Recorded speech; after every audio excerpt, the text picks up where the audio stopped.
स्वागत है आपके इस प्यारे से YouTube चैनल पे। लेकर आ चुका हूँ कोऑर्डिनेट ज्योमेट्री, ठीक है ना। तो कोऑर्डिनेट ज्योमेट्री में हम लोग सबसे पहले क्या देखने जा रहे हैं, कॉन्सेप्ट मैपिंग देखेंगे। मतलब कॉन्सेप्ट के बारे में समझेंगे कि कोऑर्डिनेट ज्योमेट्री है क्या, ठीक है। उसका कॉन्सेप्ट को अच्छे तरीके से समझने जाएंगे। उसके बाद उस पे बेस्ड डिफरेंट टाइप के क्वेश्चंस को करने जाएंगे, क्योंकि आपको प्रीवियस वीडियो में आप ट्रिग्नोमेट्री का प्रीवियस वीडियो जाकर देख लेना, उसका लिंक डिस्क्रिप्शन बॉक्स में जरूर मिल जाएगा आपको, ठीक है ना। आज के वीडियो में तो आप एक काम करना कि ट्रिग्नोमेट्री में जाकर देखना, और उसमें एक चीज बात बताया गया था कि आपको ये 10 दिन में पूरा मैथ्स एनसीईआरटी कवर किया जाएगा। बात समझ में आ रही है? तो यहाँ पे कोऑर्डिनेट ज्योमेट्री में सबसे पहला बात हम लोग समझते हैं कि ऑर्डर्ड पेयर क्या होता है। देखो, ऑर्डर्ड पेयर अगर आप समझ जाओगे तो कोऑर्डिनेट ज्योमेट्री आसान हो जाएगा। जैसे कहने का मतलब, देखो हम लोग कोई भी वैल्यू देखते हैं, जैसे मान लीजिए कि आपको अगर हम बोलते हैं 5 सेंटीमीटर, क्या बोलते हैं 5 सेंटीमीटर, इसका मतलब क्या होता है कि ये कहीं ना कहीं 2 पॉइंट का दूरी है, ये कहीं ना कहीं 2 पॉइंट का दूरी है। मान लेते हैं इस बोर्ड पे एक पॉइंट यहां बना दिए, दूसरा पॉइंट यहां बना दिए, और ये दोनों पॉइंट का दूरी 5 सेंटीमीटर हमने रिप्रेजेंट किया। ये 5 सेंटीमीटर यही बता रहा है कि इस पॉइंट से लेकर इस पॉइंट तक का जो दूरी है, मतलब लेंथ है, वो कितना है 5 सेंटीमीटर है, ठीक है। बात समझ में आ रही है सबको?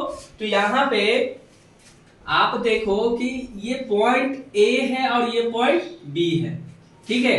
तो इन पॉइंट का कोऑर्डिनेट कुछ ना कुछ तो होगा। इसका पोजीशन आप कैसे बता सकते हो? With the help of coordinate system. मतलब आप देखिए, इस पॉइंट का एक अपना पोजीशन है। पोजीशन का मतलब समझते हो कि कहां पे है वो? बात समझ में आ रही है? मतलब ये पॉइंट कहां पे है, कैसे हमको पता चलेगा कि ये पॉइंट कहां? जैसे मान लीजिए क्लासरूम में आप किस बेंच पे बैठे हुए हैं, मतलब क्लासरूम में किस बेंच पे किस पोजीशन पे आप बैठे हुए हैं, ये पता करने के लिए हम रो और कॉलम का बात करते हैं कि पहला रो में हो कि सेकंड रो में हो कि थर्ड रो में हो, किस कॉलम में हो, है ना। जैसे मान लीजिए कि आप यहाँ पे इस तरह मान लीजिए कि 1 2 3 रो है, 1 2 कॉलम है, ठीक है। तो मान लेते हैं कि इसका अगर हमको पोजीशन बताना होगा तो किस तरह आप बताओगे इसका पोजीशन? आप कहोगे सर ये रो 1 है, ये रो 2 है, ये रो 3 है, ठीक है। इसके बाद ये कॉलम 1 है, ये कॉलम 2 है। तो आप इस पॉइंट का पोजीशन बताना होगा, या मान लीजिए कि आप क्लासरूम का ये अरेंजमेंट है, ये डेस्क बेंच का अरेंजमेंट है, तो यहाँ पे आप बैठे हुए हैं, तो इसका पोजीशन बताने के लिए आपको यहाँ पे चेक करना होगा कि किस रो में आप हैं। तो यहाँ पे आप सेकेंड रो में है, किसमें है? तो इस पॉइंट का पोजीशन रो वाइज में देखोगे तो सेकेंड रो आ गया, ठीक है। और कॉलम देखो तो सेकेंड कॉलम में है, तो इस पॉइंट का जो पोजीशन हुआ वो क्या हो गया? रो 2 कॉलम सेकेंड। बात समझ में आ रही है? तो इसी तरह इस पॉइंट का भी अपना एक पोजीशन होगा, इस पॉइंट का भी अपना एक पोजीशन होगा। इस पोजीशन को बताने के लिए हम लोग क्या यूज करते हैं? कोऑर्डिनेट सिस्टम का यूज करते हैं, जिसमें एक्सिस का टर्म आ जाता है। एक्सिस कहते हैं, मतलब कार्टेशियन सिस्टम कहते हैं, ठीक है ना। यहाँ पे आप देखो कि ये एक्स एक्सिस है, ये एक्स एक्सिस इसको मान लेते हैं, तो ये आपका क्या हो गया? वाई एक्सिस हो गया, ठीक है।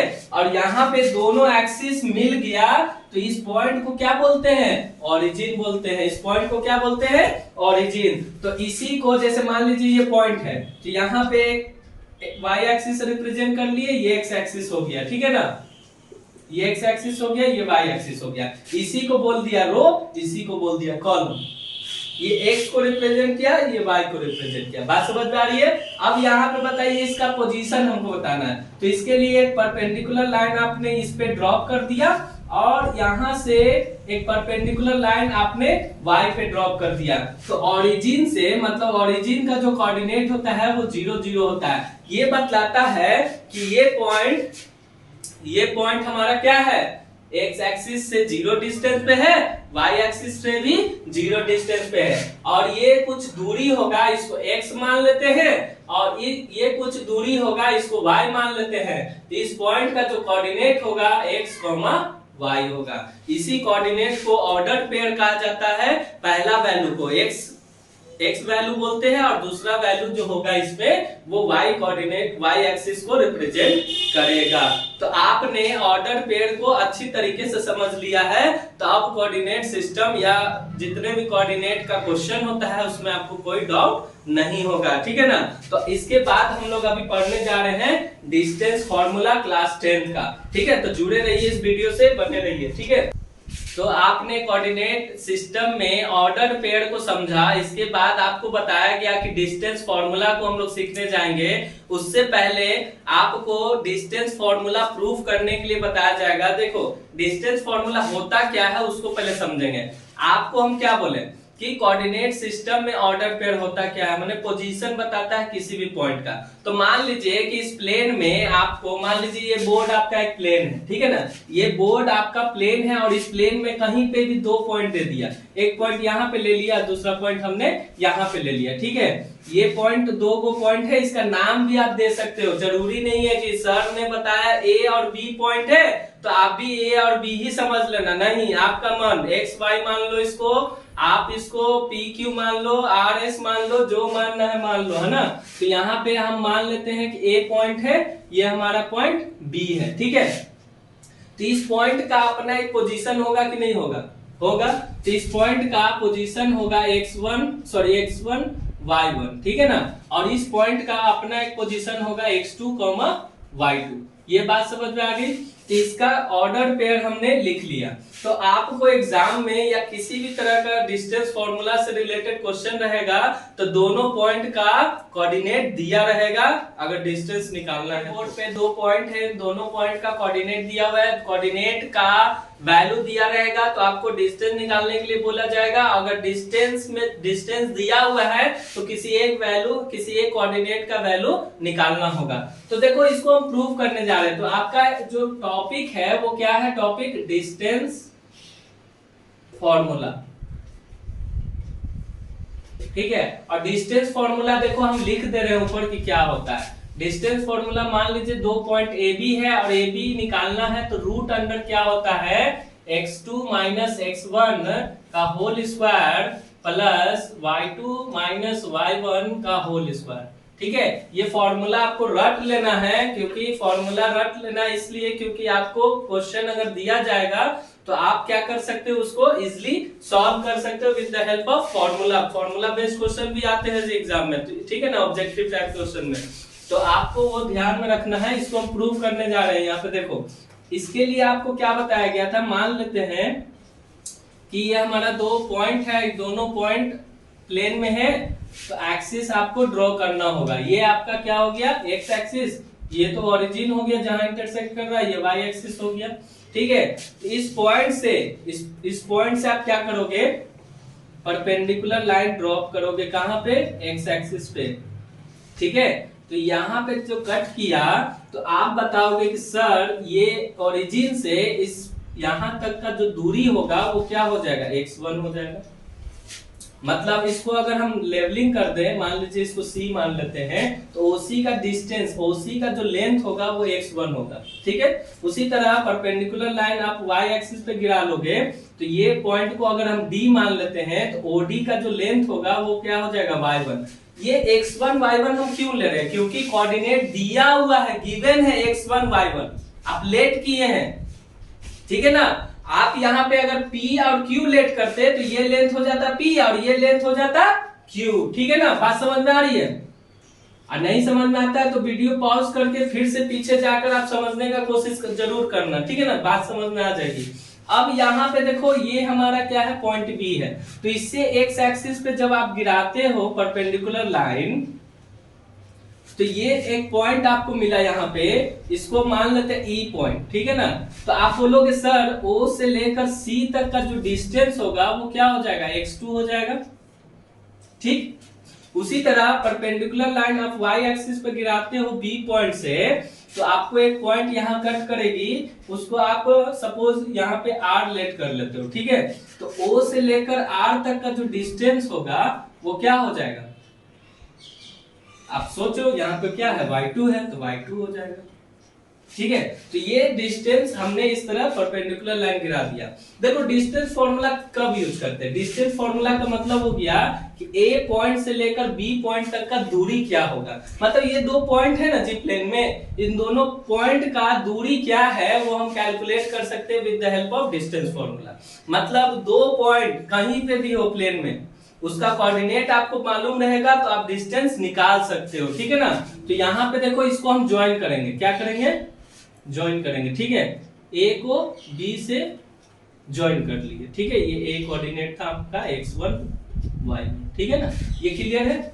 ये लेंथ आपको निकालना है, ये लेंथ ये होगा, प्रूफ करना है, ठीक है ना। तो यहां पे क्या करेंगे? ज्वाइन कर देंगे इस तरह, ठीक है। और ये आपका क्या हो गया? 90 डिग्री, क्योंकि परपेंडिकुलर लाइन है तो 90 डिग्री होगा। अब बताइए कि ये आपको राइट एंगल ट्रायंगल दिख रहा है कि नहीं दिख रहा है? इसको अगर नाम दे दो, मान लो इसको अगर कोई भी वेरिएबल लेट कर लो, मान लो क्यू है, तो ए क्यू बी एक राइट एंगल ट्रायंगल है। क्या है? Right angle triangle. अब बताइए, आप ध्यान से समझिएगा, ये आपका ओसी कितना है? x1 है, ओई कितना है? x2 है। तो आपसे अगर कोई पूछेगा कि सी लेंथ कितना होगा, तो C is equal to OE minus OC लिख सकते हैं। मतलब देखो ये पूरा लेंथ और ये घटा दोगे तो ये मिल जाएगा आपको। तो यहाँ पे आप लिखोगे इसका वैल्यू x2 है, देखो डायग्राम में देखो x2 है ना जी, माइनस OC का लेंथ क्या है? x1। मतलब CE का लेंथ किसके बराबर है? यहाँ पे देखो फिगर में देखो CE किसके बराबर है? AQ के बराबर है। मतलब AQ इज इक्वल टू क्या हो गया? AQ is equal to CE, इसका वैल्यू क्या आ गया? x2 माइनस x1 आ गया। बात समझ में आ गई। उसी तरह सिमिलरली आप यहाँ पे देखो BQ RD, तो RD हम निकाल सकते हैं यहाँ से। देखो RD निकालने के लिए आप क्या करोगे? O से लेकर R तक का डिस्टेंस माइनस कर दोगे O से D का डिस्टेंस, मतलब O से R माइनस O से D, ये क्या है? y2 माइनस y1 मिलेगा। और ये RD किसके बराबर है? देखो RD, यहाँ पे फिगर में देखो RD ये लेंथ इस तरह बढ़ोगे तो BQ के बराबर है। आप बोल सकते हो ये BQ के बराबर, ठीक है। तो यहाँ पे वैल्यू हम निकाल लिए AQ का लेंथ का निकाल लिए, क्या आ गया? x2 minus x1। BQ length का हम वैल्यू निकाल लिए y2 माइनस y1। अब आ जाते हैं इन ट्राइंगल AQB, ठीक है। AQB ट्राइंगल है, angle AQB is equal to क्या है? 90 डिग्री है। तो पाइथागोरस थ्योरम 90 डिग्री के जस्ट सामने वाला साइड क्या है? AB है, और AB आपका क्या हो जाएगा? हाइपोटेनस हो जाएगा। तो AB square is equal to AQ square plus BQ square, ये बात लिख सकते हो, ठीक। अब AB को अगर निकालना है हमको तो इसके लिए स्क्वायर उधर करना होगा, तो स्क्वायर उधर कर दो। तो स्क्वायर जब उधर गया तो स्क्वायर रूट हो गया।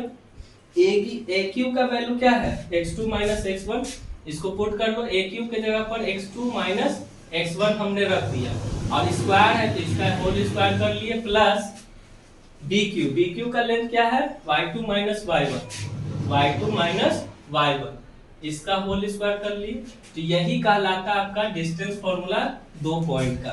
मतलब आपके पास दो पॉइंट दिया हुआ था A और B, जिसका कोऑर्डिनेट था x1 y1, और B पॉइंट का कोऑर्डिनेट क्या था? x2 y2, ठीक है ना। तो यहाँ पे आपने AB डिस्टेंस फॉर्मूला का यूज करके AB निकाल लिया, ठीक है। तो इस तरह प्रूव करेंगे, आप इसका स्क्रीनशॉट ले लो, पॉज करके इसको सॉल्व करने का प्रैक्टिस करोगे, ठीक है। इसके बाद हम डिस्टेंस फॉर्मूला का यूजेस बताएंगे, ठीक है। तो लेकर आ चुका हूँ यूजेस ऑफ डिस्टेंस फॉर्मूला, ठीक है ना। मतलब डिस्टेंस फॉर्मूला अभी जस्ट इस वीडियो में आपको पीछे बताया गया है उसका प्रूफ, ठीक है ना। तो अभी इसका यूज कैसे करेंगे, डिस्टेंस फॉर्मूला का यूज कैसे करते हैं, तो ये इस बात को समझना, ठीक है। यहाँ पे देखो कहा रहा है क्वेश्चन में कि find the distance between the following pairs of points. मतलब आपको पेयर दिया हुआ है पॉइंट्स का, इन पेयर्स मतलब ये जो पॉइंट दिया हुआ है ना, इस पॉइंट का डिस्टेंस निकालना है। तो इसको लेट कर लो। यहाँ पे देखो सबसे पहला क्वेश्चन को हम डील करने जा रहे हैं यहाँ पे, ठीक है। तो यहाँ पे लेट करेंगे, लेट इसको a मान लेते हैं जिसका कोऑर्डिनेट -5,7 है, और b को पॉइंट लेट कर लेते हैं -1,3 है, ठीक है ना। तो distance formula, using distance formula ab को हम क्या लिख सकते हैं, ab को क्या लिख सकते हैं, root under x2 minus x1 का whole square plus y2 minus y1 का होल स्क्वायर। तो इसको जब कंपेयर करोगे तो ये x1 y1 के बराबर है और ये x2 y2 के बराबर है। तो यहाँ पे आप जैसे ही वैल्यू को रखोगे आपका आंसर आ जाएगा। यहाँ पे देखो x2 के जगह पर क्या है -1 है, x1 के जगह पर क्या है -5 है। फॉर्मूला में पहले से माइनस है तो माइनस माइनस क्या हो जाएगा, +5 हो जाएगा। ये अक्सर गलती करते हैं स्टूडेंट, ठीक है ना। तो आप गलती नहीं करना, यहाँ पे समझ लो। जैसे देखो यहाँ माइनस है ना जी, और यहाँ x1 का वैल्यू क्या है -5 है, तो माइनस और माइनस क्या हो गया, +5 हो गया, ठीक है ना। तो टेंशन नहीं लेना है, बने रहिए वीडियो से। अगर वीडियो पसंद आ जाए तो लाइक करना, शेयर करना ना भूले, ठीक है ना। और लास्ट में सब्सक्राइब भी कर दीजिएगा चैनल को, ठीक है ना। तो फर्दर नोटिफिकेशन आप मिस ना कर सके, ठीक है। तो यहाँ पे देखो y2 का वैल्यू क्या है, 3 है, माइनस y1 का वैल्यू क्या है, 7 है। तो -7 का होल स्क्वायर। आप कहोगे सर यहाँ तो 7 है, आप माइनस कैसे लिख दिया। अरे माइनस यहाँ पे आप देखो कि माइनस फॉर्मूला में, ठीक है ना। तो रूट अंडर ये क्या हो जाएगा, देखो 4 का स्क्वायर, 5 - 1 4, 4 का स्क्वायर प्लस यहाँ पे देखो -4 का स्क्वायर, ठीक है। तो इसको आप लिखोगे 16 प्लस -4 का स्क्वायर भी 16 ही होगा। तो ये क्या हो जाएगा, क्या लिख सकते हो इसको, √32, ठीक है। √32 का मतलब 832 होता है ना जी। और ऐसा भी बोल सकते हो कि 60, तो 4√2 लिख सकते हो इसको। क्या लिख सकते हो, 4√2। ये 4 मतलब 4 अंदर जाएगा तो 16 मतलब बाहर आएगा तो 4 हो जाएगा, ठीक है। इतना यूनिट इसको लिखेंगे, ठीक है। इसके बाद आप b को डील करो। देखो यहाँ पे इसको लेट कर लेते हैं r, ठीक है। r a, b है r का कोऑर्डिनेट, और इसको q मान लो -a, -b है। तो डिस्टेंस फॉर्मूला से आप इसको क्या लिख सकते हो, r3 को लिख सकते हैं रूट अंडर, देखो -a और यहाँ पे -a का होल स्क्वायर, फॉर्मूला में माइनस है, प्लस -b का होल स्क्वायर, ठीक है। इसको फर्दर आप क्या लिख सकते हो, यहाँ पे देखो -2a का होल स्क्वायर, यहाँ पे क्या लिख सकते हो, -2b का होल स्क्वायर, ठीक है। रूट अंडर क्या हो जाएगा, 4a square plus 4b square. अब यहाँ पे आप देखो बहुत स्टूडेंट क्या करता है, ध्यान से समझना। बहुत स्टूडेंट यहाँ पे गलत कंसेप्ट का यूज करते हैं। गलत कंसेप्ट कैसे यूज करते हैं, उसको लगता है कि 4a स्क्वायर है ना, तो रूट से बाहर आ जाएगा तो 2a हो जाएगा, और 4b स्क्वायर है तो उसको भी बाहर करेंगे तो 2b हो जाएगा। तो आंसर क्या लिख देते हैं, आंसर वो लिख देते हैं इस तरह 2a प्लस 2b, और कहते हैं कि ये आंसर है। ये गलत हो गया। गलत कैसे हो गया इसको समझना। ये आपका इनटू में नहीं है इसलिए ऐसा नहीं लिख सकते हैं। यहाँ पे सिंपली आप क्या कर सकते हो, रूट अंडर में 4 कॉमन निकालोगे तो a square plus b square रह जाएगा, ठीक है। 4 अब बाहर आएगा तो क्या हो जाएगा, 2 हो जाएगा। रूट के अंदर क्या रह जाएगा, a square plus b square, that is the value of r3। इतना यूनिट्स आप लिख सकते हो, ठीक है। तो इस तरह बच्चा अक्सर क्या करता है, डर जाता है, वेरिएबल वाला पॉइंट दे देता है या वेरिएबल वाला कोऑर्डिनेट दे देता है तो बच्चा डर जाता है। डरना नहीं है, वेरिएबल रहे, वैल्यू रहे, कुछ भी रहे, कंसेप्ट तो वही यूज होगा जो डिस्टेंस फॉर्मूला करता है, ठीक है ना। या पढ़े हो जो कंसेप्ट वही यूज करेंगे, ठीक है। तो इसको आप स्क्रीनशॉट ले सकते हो और वीडियो पॉज करके भी बना सकते हो, ठीक है। फिर नेक्स्ट क्वेश्चन पे मूव करते हैं हम लोग। तो यहाँ पे देख सकते हो दूसरा क्वेश्चन लेकर आ चुका है डिस्टेंस फॉर्मूला पे। आप बोल सकते हैं कि ये सिंपली यूजेज है डिस्टेंस फॉर्मूला का। यूजेज का मतलब हो गया कि डिस्टेंस फॉर्मूला तो आप वीडियो में पढ़ चुके हैं, तो इसका यूज कहाँ कहाँ हम लोग कर सकते हैं, कैसे कैसे कर सकते हैं। तो आप देखो इस क्वेश्चन में so that the points this मतलब इस तरह 4 पॉइंट्स दिया हुआ है आपको और बोल रहा है कि ये स्क्वायर का वर्टिसेस है। प्रूव करना,